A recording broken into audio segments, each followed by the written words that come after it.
who've been here many times before, you kind of know the deal. We have generally two presenters, although unfortunately an illness befell one of our presenters today. So one presenter today. They're up here, they talk to you about what they're building in this community. They present, they have about 6 minutes to present. Then there's 20 minutes of Q&A from the audience. That's your time to shine. That's your time to ask questions, make suggestions, think about the connections you can make to help the companies that are out here grow in our community. I'm an organizer of 1 Million Cups. My name is Sean Kennedy, along with JJ Roberts there in the back. We are it today, so all of the wonderful other presenters that you've come to know, or organizers that you've come to know and love, have abandoned us. That's why it's so disjointed today. But as always, as a constant, Cow Coffee is here, providing us our most important fuel to get through the day, so we appreciate them. Carly is here. Carly is the one who made things run. We appreciate Carly. She is also the one who prepares the weekly emails for you guys that tell you who's coming up to present and tell you who presented, how you can contact them, help them, and about the events we talk about. If you're not getting those emails, there's a list right by Eric at the door there. Eric, if you would wave your hand. Please put your name on there. We do not sell that. We don't give it out. It's only for those 2 emails every week. So without further ado, I'm going to turn it over to Alex, who we've been begging to come present for a little over a year now. Finally, he's gotten up the courage, and we decided to give him a day to himself. Alex? Thank you. Thank you. Hello, everyone. On behalf of Name That Cookie, I would like to thank the Greenhouse and 1 Million Cups for having us this morning. My name is Alex Kaufman. I am a long-time attendee, first-time presenter. I'll do a little shameless plug for myself before we get into what I do. So I'm a graduate of the University of Florida. Go Gators. What was that? Go Gators. Oh, go Gators. Yeah, we're in the top 10 after this weekend. My background is kind of a hodgepodge of things, but you'll see in the presentation it all ties together. I got my degree in industrial engineering and some minors in business administration and photojournalism. I'm also a self-taught designer. I know graphic design. I come from a family of jewelry designers. And finally, I know CAD design, which is programming in a virtual space on the computer so you can make full products without actually manufacturing anything. And then the last thing, which I've done with anything, I just like to do when I'm in a big room. I am an award-winning photographer. If anyone likes photography, I always love talking about it. I got some award-winning ones. We got Nat Geo Wildlife Photo here for Florida, and then I do a lot of work with Florida Aquarium. If you've ever seen these little pamphlets, I shot this about 5 years ago, and they still put them out there. All right, so show of hands in the room. Who here owns a dog or knows someone who owns a dog? That's right, pretty much all the hands. Now, wait, hold on. Now, who knows someone who maybe is a little crazy about their dog? Although there's no such thing as too crazy about their dog, right? See most of the hands still. Now, this is where we come in. Name That Cookie makes 3D printed personalized cookie cutters making dog treats. There we go. It's always a smile or a laugh after that. Now, while this is a fun product, it is a serious business. Earlier this year, I went to the International Pet Expo in Orlando, and this was 3 football fields worth of all pet products. It is a huge industry, $58 billion a year, and on average, someone will spend $60 a year just on treats and toys for their dogs. And if you take the 78 million dogs that are owned, that's roughly $5 billion a year, and that's kind of the market we're going for. So, I'm going to talk about our product lineup. Currently, we have 60 designs for sales, and they're in 4 categories. Our first one is our Bones and Paws. These are the original designs that got us started. We cover small, medium, large dogs for both of these. Next is our most popular breed designs. So we have about 38 or 39 different breeds. Most of them are popular, and there's a few that I've never even heard of before. And then we also have generic cookie cutters. So these are not personalized, but these are popular at your festivals, your bakeries, your fundraisers, or, believe it or not, I didn't know this, but dog parties. I guess you have your dog friends together, you come over, you give them a doggy bag or a doggy gift bag on the way out. And I've had to rush a bunch of orders out these 4 birthdays, and the most popular is Chihuahua. Chihuahua throws the party all the time. Interesting fact, yeah. And then our newest ones are our wedding cookie cutters. We've had these out about a year. Positive response, but not as fervent as the cookie cutter crowd. So So taking a look at the numbers, we've been in business since September 2013, which puts us just past our 2-year anniversary. In that time, we've sold 5,500 cookie cutters, and more importantly to me is our 885 out of 5 star reviews, which means not only do we make a product that people love, but it's a product that is useful, and it's very strong compared to some of these other cookie cutters you read about. They break. These are designed to last a lifetime, dishwasher safe, everything. We sell through 2 avenues right now, Etsy and our own website, namethatcookie.com.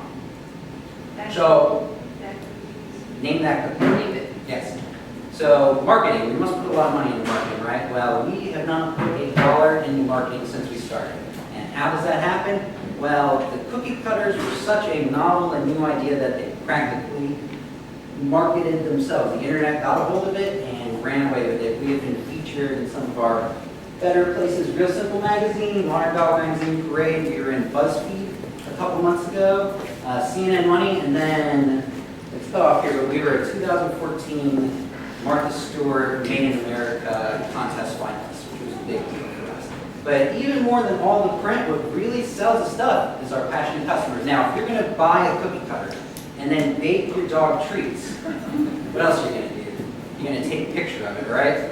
And I have so many pictures, and these are just the ones customers sent me, but they post it to Twitter, Instagram, or Facebook. They do everything for me. And my favorite one is right here, spoiled. This lady's not even, she already knows. She already knows what she's doing. She's not in denial.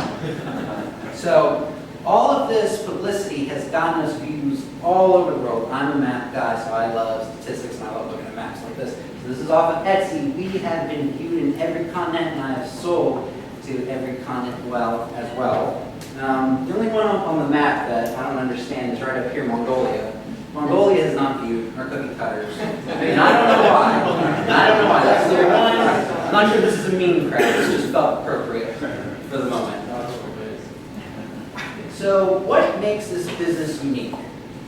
Now, 3D printing has allowed me to be my own local and mini manufacturer, and I think as the technology gets better, you'll see that more small businesses will be like this. On the internet, one person running the whole thing.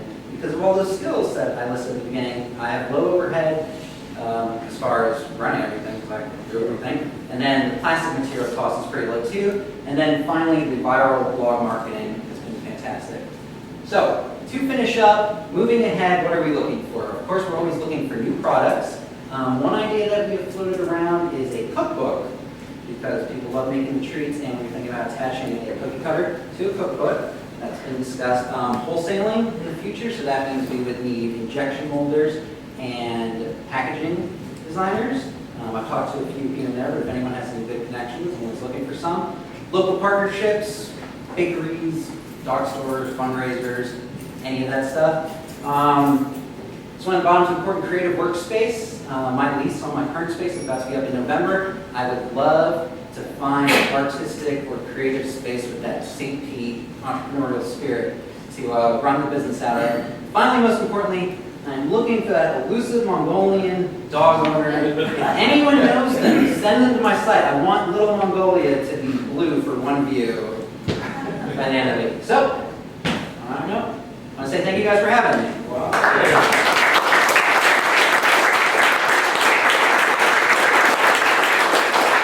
And we'll open it up to questions. I saw you here first. I love your product. It's so amazing. I think that surely you have at least like probably 9 or 10 different markets that you can attack. Oh, What's thank the you. price point? The price point, so for our non-personalized ones, they're, I want to say start at 12 for the smaller ones and up to 16. But you know what, that might be 10, What about the 16. personalized? The personalized start at 12 all the way up to 22 for like a husky, like a big 5-inch. It's going to sound weird, but I saw when you were just doing your initial slide presentation, one thing just hammered me, and it was so funny whenever I looked at it. I was just like, wow. Those wedding cookie things, all I just jam into my head is Michael's. Because, you know, Michael's has a huge wedding department for people who are doing their own weddings. Right. And this is perfect for the crowd that's doing their own wedding. I so just see you in Michael's. Really? Well, as far as 3D printing goes, I cannot keep up with a wholesale type of demand, that would need injection molding to produce quantity. Do you think that you could, if you had a contract with somebody like that, that you could like call Asia or something? Because I just see that your product is so cute and so amazing, that I just see something huge for you. Yes, that's a wholesale side, is a different side that we're looking into. Getting all the personalized side, like actually being able to keep up with demand with 3D printing. I mean, the printers are at an experimental stage. They're not at a solid stage. I have 7 right now, and they're up and down. So what's the footprint for your office? Like, is it 300 square feet? Or yeah, it's normal office size, but I mean. Because I was just going to say, when you scale up, can you still have a relatively small office? Well, most people do that do 3D printing, like a lot of 3D printing, or a lot of companies that sell 3D printers with 3D printed parts, and they have farms of machines. So you're talking 20, 30, but at that point, you gotta upkeep them, and it's gonna take more than one person around. I have my handful at 6 right now. So it's an interesting thing because, the price of each one is very cheap, but the time to make each one is very high. It's really, the time costs more than anything. Because I just see, like, it's just so funny, but like high school graduation parties, the personalized ones, like Right. the wedding, but high school graduation, college graduation. I've done a couple ones for Father's Day stuff. It does not get the It's same just pull so as the dog sweet. ones do. It does The- not get the same the kind of wedding pull. budget, the wedding budget, I just saw is big enough for, to really be explosive. Well, also this is like a do-it-yourself solution. Bakers, usually a wedding include like baker, and they will make cookies. So sometimes But that. it's such a niche play that I can just see, like, even like the wedding showers. I don't know, I just think you're. Absolutely. And I've done a couple of them, fair share. The dog ones seem to really be what's hitting right now, but I have all options open and I can design stuff on the fly. I think there's a question right here. Yeah, Yes. one suggestion and then one question. I don't know if you're already attaching an order, but personally, I don't know how to make those biscuits, so.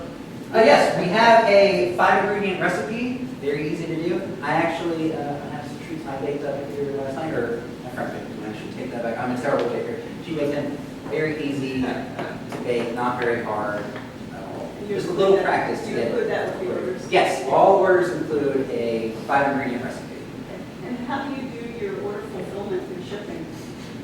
What do you mean by that? Are you That's doing all. Are you doing all the, fulfilling all the orders yourself and doing Yep. all the shipping now? Yep, So- I am my own micro manufacturer.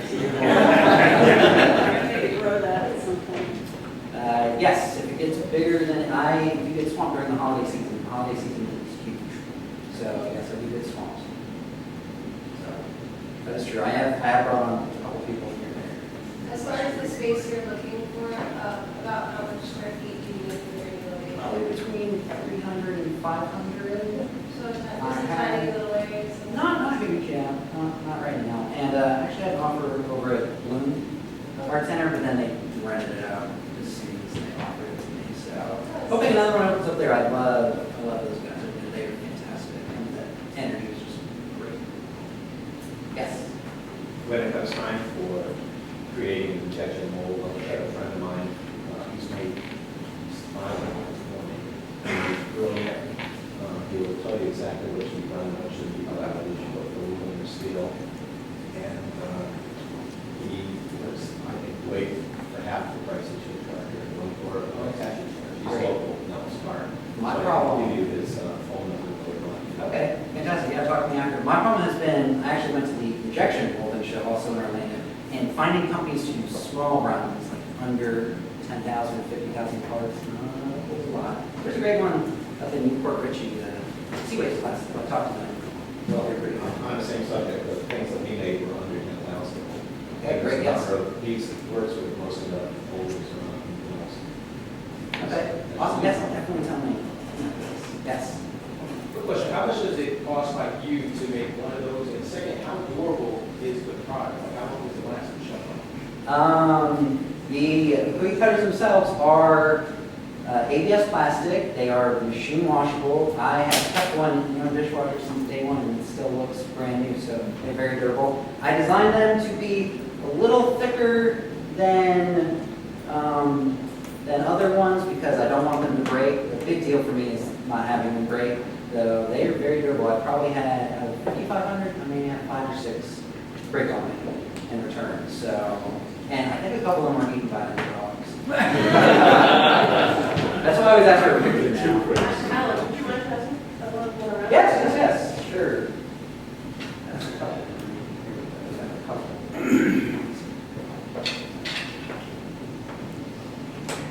All right. Question? Yes. So to help with production, I mean, I've got 3 dogs, and they all have different names, and they're not common names. But have you thought Trust me, about, I've seen every right, single with name like, in that. so my question though is, you've got a lot of dogs out there that do have the same name, whether it's Rex, whether it's Rusty, the popular dog names. Have you thought about, kind of using resources, but mass producing a cookie cutter with So- a popular name? So you've seen like those stands that have like keychains with everyone's name, right? I will tell you, for dogs, it would be like every name and then 3 different iterations of it with a Z on the end with an extra I. I still, I've been doing this 2 years, I have 6,000 files, and I'm still half the time I don't have it on file. So mass producing, sure, I get like a Louis, I get that all the time, but I have 60 designs. Okay. So at this time it's not selling.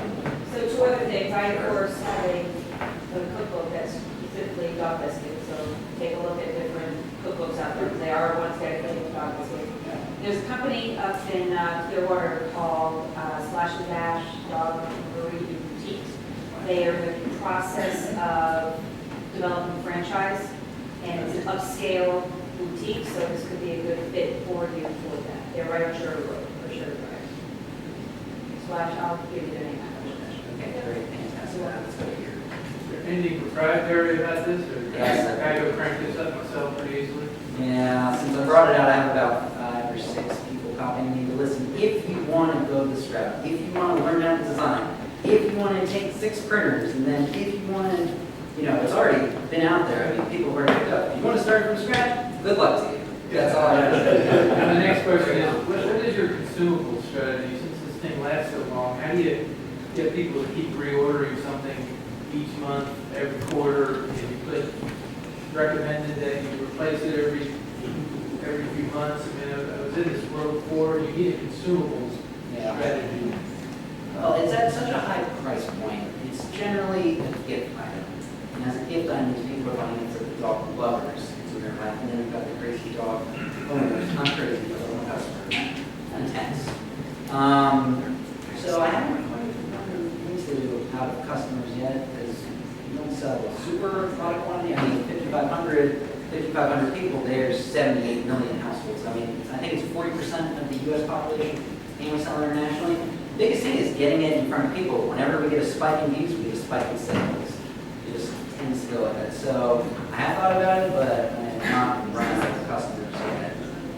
You need to think about long-term value of customer, those kind of metrics. If Right. you really want to scale the business, or you Right. just want to keep it the way you have it, that's one thing. Well, as If far you want to as really grow it, you got to start as far as thinking. the personalized part of it, I don't know how much I can grow it with just new printing, but the wholesale side is a whole another avenue once I get into that, because I've got good designs, I show that people like the product, that it's designed well, and they appreciate it, so that's the way I can get it into the workplaces.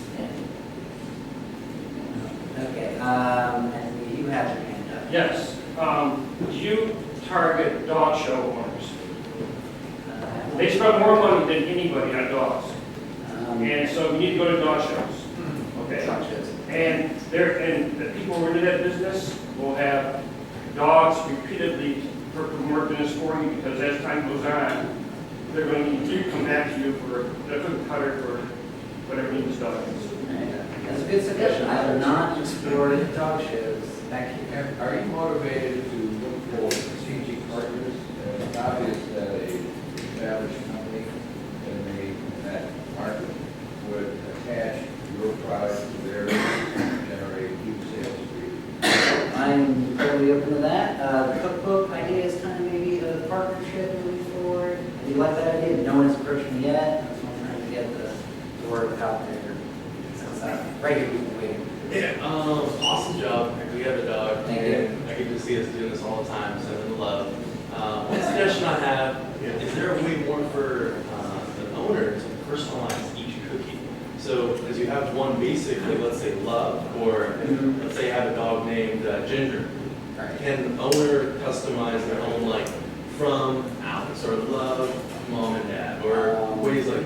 I have seen stuff like dog icing that you can put on here if you want to personalize it. And actually, I was looking at these other day. The impressions are so deep. If you have icing, you could trace it in very well. You could use it as a guide. And I have had people contact me for stuff like that. So that is one way. When I was holding your thing in my hand, it brought back when I was a kid, and you could only buy the cereal box because it had a stupid little toy that you wanted. I think it would be really cool if you could somehow continue to find a partnership with like a local dog food company or something. Yes. And get in the dog bags and make toys or a bonus for the consumer. This all ties, if I can get the injection molding squared away, I think it opens up a lot of avenues for this. So yes, I agree with that completely. In the back, sir.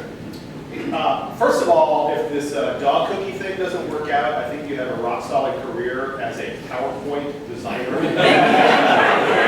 Because that was an awesome PowerPoint, and I'm going to steal half of your ideas. But where can this scale to? At what point does this break down in the customization side that you just got 147,000? It's like a little printer sweatshop. Right, and I will tell you during the holiday season, it does get a little bit like that. I can tell you my limit right now is making about, I want to say, full out, if everything's working, I can make 100 cookie cutters a day. And that's really the limit. But at that point, that's pretty serious money. That is very serious money. So, it's like one of these things, how big do you want to get with just the printers that we bring? And the problem is, if I want to bring on help, someone who can work with the printers is generally pretty technically inclined, so that usually means they have a pretty good degree, and it's not going to be cheap to bring them on. I can't just bring on anyone at minimum wage to run the printers. And another thing is too is, once the printers are set up printing, just leave them for a couple hours. It's just kind of going back and restarting them, and just keeping them up, and then fixing those problems that come up. It's an interesting problem. But the technology is getting better, getting faster. I just built one from scratch, so I'm getting more in tune to how they actually work and put that line off the shelf. Yes? Have you thought about, if you could expand this, you could get like $5 million or more for investors to invest in this, if you grand scale it up, or you actually have a teaching program and they go out and you co-op with other businesses. To give you an example is, some of them are doing where they make the cakes, so you partner up, let's say, with Publix, and you give personalized cakes, and they can do them right then and there. Because at night, the printers can run and do that. So if you kind of have the same strategy, and you put in your marketing dollars, you put in education to teach the people, and you can bring on these heavy-duty people, and you already have a proven, concept. So you've already done that part already, which is really the hardest part. All you have to do is break this out statewide, and then break it out nationwide. And all you need to do is find out what are those dollars that you need. So you need to do a business plan to help you get to that point, and you'll have investors invest in this like no tomorrow, because you have the market. I will have to think upon right here. Way you can redesign so that you're only, so that you can have the outsides done, and then just stamp. where you're gonna, well, not a stamp, I mean, it's nice when you look like that. Alright, I believe you're asking me, can I print the outside cutter separately and then a name part separately? Is that good? Interchangeable. I have played with that. It's hard to consistently print stuff that has stuff like hinges and connecting parts that goes in and out. I have played with the idea. I have looked into it. I haven't come up with a good engineering solution for it yet. I don't think it also. Then I would like to just add one more thing when you're totally successful as before. Please think about cats. Yes, no, I was able to. I have one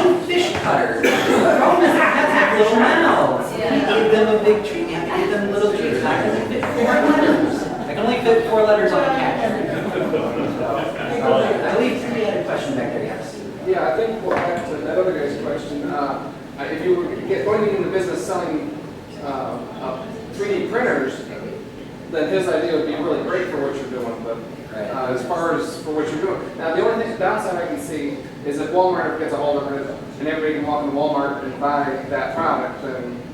Yeah. Well, it's, right now, it's just very unique. There's no way that anyone can make any name at any time besides 3D print. That's the only way that you can make plastic pieces like this. So it really is kind of a special little business for now.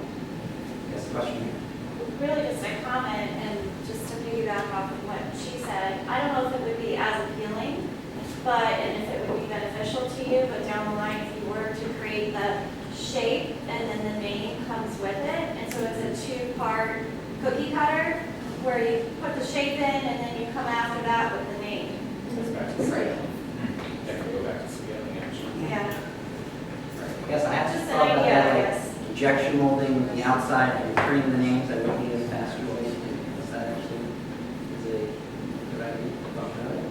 Yes, sir, in the back. The gentleman over here mentioned the dog shows. We all have veterinarians, relationship with them. The dog shows are, people spend more money per person.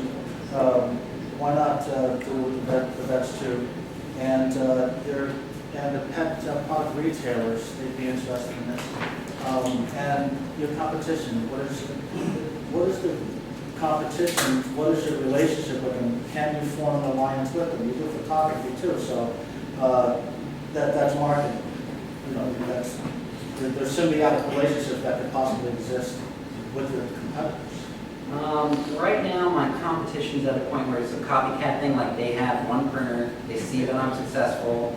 You know, they're cookie cutter like little apps where you can like trace a shape and it'll make it for you. But you know, I don't know if they can handle. Like I've been through whole seasons, you know, selling lots. Like I don't get the numbers, but lots at a time, and it is hard to keep up with it. So as far as competition, there's people that copy, and I don't know about working with them. I don't know what they know as far as producing it. Actually, producing this full-time as a business, I don't know a whole lot of people that actually do it. Are you willing to take people on? I mean, you can teach people to do the same thing you're doing so that you can scale up. And again, the question on the pet product, those places, those retailers, have you approached them? Or? I have not actually approached anyone I can locally. Next year I hope to do a few more markets, get the word out there, approach more people, become more part of the St. Pete community. But this is the first step here. I'm presenting here to see if anyone has any good connection for me to start off. Yes, sir, in the back. As we're trying to move your business away from where you're comfortable, but you're doing it yourself, have you thought about franchising your idea to other regions? Talk about training people and that, of packaging it as a franchise, because it seems like you're somewhat regional. I mean, you can do it all over the internet, but dog shows, everything else is kind of regional, and you get following. It might be another way of growing your business into a growth business instead of the lifestyle family business you have. I've not thought about the franchise model and that's an interesting idea. Once again, running with printers, they're not like perfect. I can't teach you exactly how to run it. You're gonna run into problems here and there, and there's stuff I see all the time. I don't even know how that happens. So I could tell you, just from the printing thing, I could tell you, just telling some people here, I have a friend of mine that has a 14-year-old that asked for one for Christmas, and he can run it himself. So some are simple, some are hard, but the 3D printing, there's a whole support industry in St. Petersburg about that. It's really robust. But if you packaged it as the printer, have everything all packaged together and just sell it to them as a franchisee, you know, it's just an idea. Just an idea. Interesting idea. I have not thought about that. Question over here. Slightly off topic. Do you make that tie? Oh, wow, that is a great question. Almost like I know you. I told you to ask me that. Yes, I did 3D print this tie, and this might or might not be the next big thing. I don't know. That's the joy of knowing how to have 3D printers and make it something yourself. So stay tuned. Stay tuned. Nearly 7 likes away from 1,000 on Facebook. There we go. Yeah.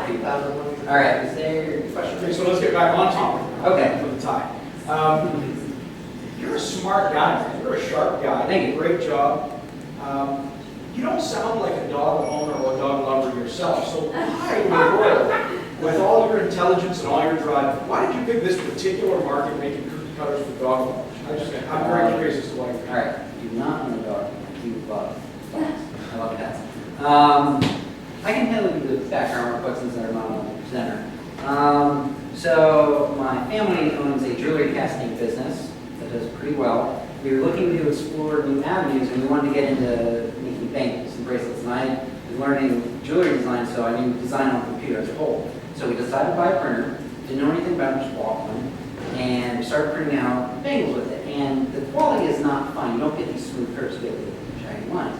So it was not like up to par in the high-end jewelry market. So we had this printer, and we're like, what are we going to do with this? So we were looking up ideas, family brainstorming time, and we saw this one lady on Etsy who was selling 3D printed cookie cutters, but they were of like Harry Potter, Game of Thrones, so it was all copyright stuff. It was great, it was beautiful, people loved it, but it was all copyright. So we're like, how do we take her business model, which was wildly successful, and how do we turn that into something more legitimate, and how can we get more money for each item? In our background, we do a lot of personal stuff, so it's like, first thing is personalized, great, and then our dog walked in the room, started barking, and then light bulb in the head moment, dog bone, personalized, boom, 1 week later it's a business. Oh, wow. Yes, that's how it happened. So very few times there's a light bulb in your head that you know is a winner. And I didn't think this would be as crazy as it was. Yes, sir. So Alex, thank you for presenting. What can this community do to help you grow this, help you start your tie business, whatever? That just might be another avenue, so let's get around with it. Like I said, new product ideas, I'm always open to it. Anybody knows wholesalers? There's a gentleman over there who says he knows someone. That'd be great. Local partnerships, I'm looking to meet people. Creative workspace, and then finally, I got all these cookies up here that I don't know what to do with, and we even have a specialty edition, millions of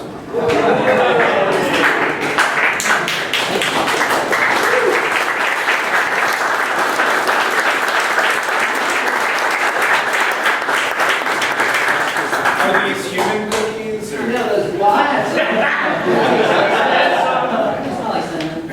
Thanks, Alex. Well, as I mentioned, unfortunately, our second presenter came down with an illness today and couldn't make it. So you have extra time to mill around, make the connections amongst yourself, share a coffee, and enjoy our space. Thank you very much.